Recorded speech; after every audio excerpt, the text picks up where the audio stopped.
My name is Gaurav Rai from MCOM Applied Economics. Today we are going to explore the fascinating world of international trade, a vital component of our global economy that connect nations, cultures and markets. Have you ever thought about how the products we use daily travel across borders and the impact this has on our lives? Let's dive in and discover the dynamics that drive international trade and its significance in our interconnected world. Now let's talk about trade before the First and Second World Wars. Before World War I, trade was growing a lot. Countries like Britain, France and Germany were expanding their industries and needed more raw materials. This led them to take control of colonies in places like Africa and Asia to get what they needed. During this time, many countries used the gold standard, which helped make trade between nations easier and more stable. Countries were competing to sell their goods and protect their own industries, so they made deals and set out tariffs to control trade. After the First World War, during the time between the war 1918 to 1939, things changed a lot. The war caused a lot of economic problems and then the Great Depression hit in 1930s. To protect their own economies, many countries started putting tariffs and quotas on imports, making it harder to trade with each other. This led to a drop in global trade and created a lot of economic instability. As we got closer to the Second World War, which started in 1939, the situation was still tense. Countries like Germany and Japan were trying to expand their territories, which made trade relationships even more complicated.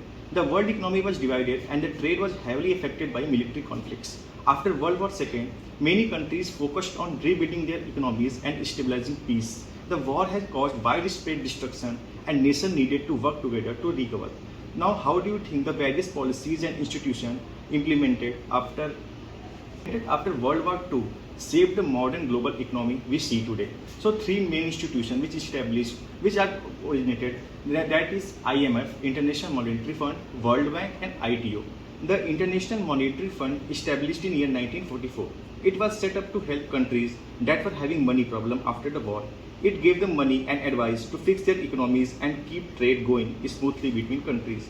The International Bank for Reconstruction and Development was created in 1944.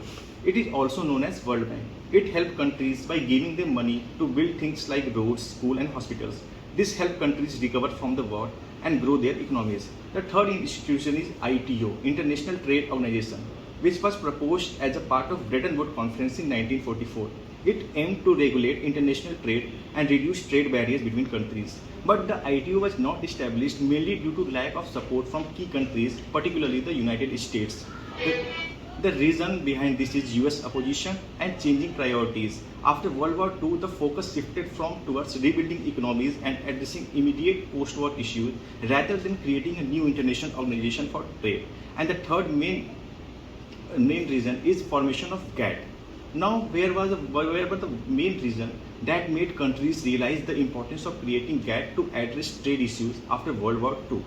Now, GATT, which stands for General Agreement on Tariffs and Trade, was like a big rule book for countries that wanted to trade with each other. It started in 1947 to make trading easier by reducing taxes and other barriers that countries put on goods when they came in or go out. GATT had several rounds of talks where countries would get together to make new rules or changes the existing ones to help trade flow better. Each round focused on different things like lowering tariffs, protecting intellectual property, and making sure trade rules were fair for everyone involved. These rounds help countries work together. There are totally 8 rounds in GATT. First one is Geneva round, which started in 1947. Second one is NSC round, which is 1949. Torquay round 1950 to 51. Geneva second round 1955 to 56. Dillon round 1960 to 62. After that, round 6, round 7 and round 8, which is also known as Kennedy, Tokyo and Uruguay round, were distinct from the previous 5 rounds because of mainly 2 reasons. Increased focused on non-tariff barriers. While the earlier round primarily focused on reducing tariffs, the later 3 rounds increasingly addressed non-tariff barriers. These barriers such as quotas, subsidies and anti-dumping measures had become more important in hindering international trade. Second reason is expansion of trade negotiation. The later round expanded the scope of trade negotiation beyond tariff to include service and investment. This reflected the growing importance of this sector in global economy.